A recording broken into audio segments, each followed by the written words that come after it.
Alright, now we're getting into some of the more interesting bits and pieces of the relaunch of the Welcome to Rock Ridge set. What these are some shacks, shanties, and scatter terrain. Scatter terrain is something, of course, that every table needs. There's all the little things that actually bring your setup together. So for those, I wanted stuff that would fit into the period and give you something that was kind of unique and kind of different. So we did these little guys, which are little 3/4 inch crates. They actually come with, move it off, you'll even get little pallets for them to sit on, which is kind of neat. And they're a nice height so that when you start stacking them together, you can obscure models with them and get that shootout effect where guys are hiding behind different things. To go along with them, I actually did some stacked wood barrels. So these are little barrels, and they're designed with a top, so you can just pop the tops on them. It's kind of neat. So it's just something a little bit extra.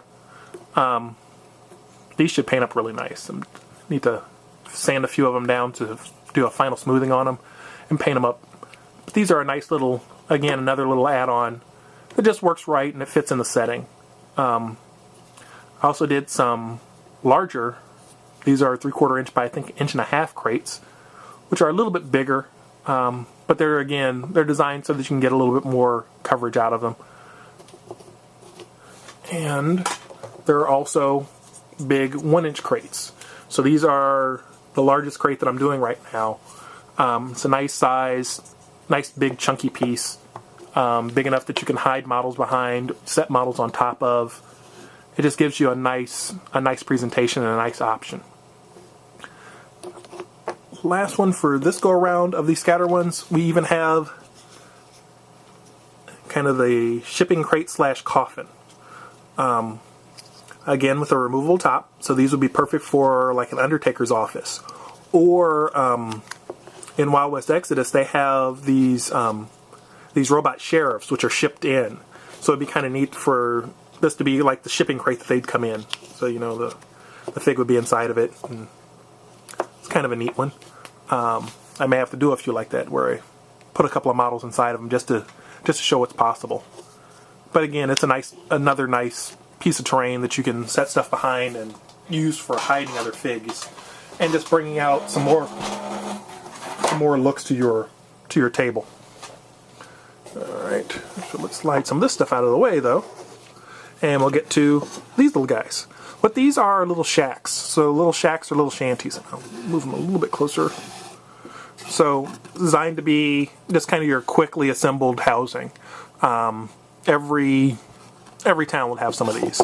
So I did them again with a nice size window. So these, although they don't open from the top, you could actually put a fig inside of them. So they're just opened in the bottom. It's kind of nice.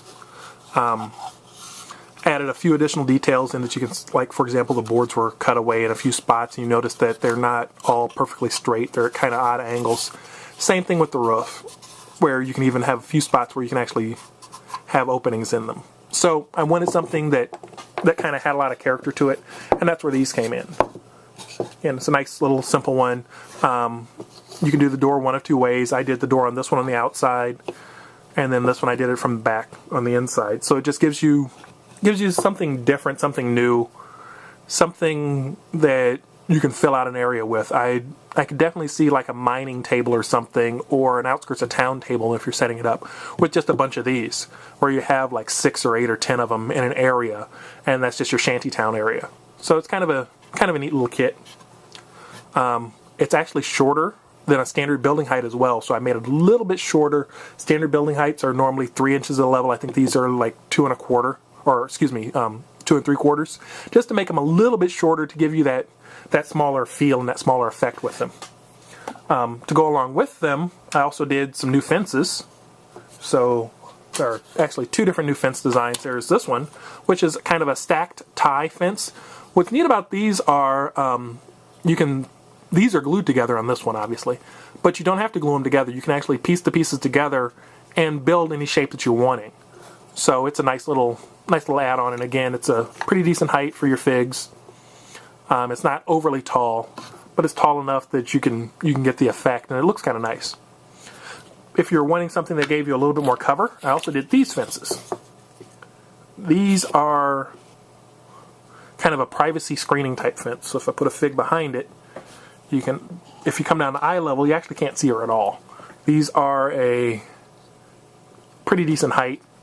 And again, they're another one where I added a little bit extra to them.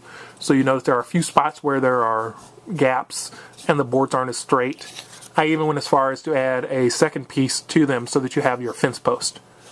So it gives, again, a little more detail. Those little details that help add to your table and make the scene play out a little bit better, makes it easier for you to actually get into the game. So combined with the other fences that we have, I think we've got everybody pretty much covered.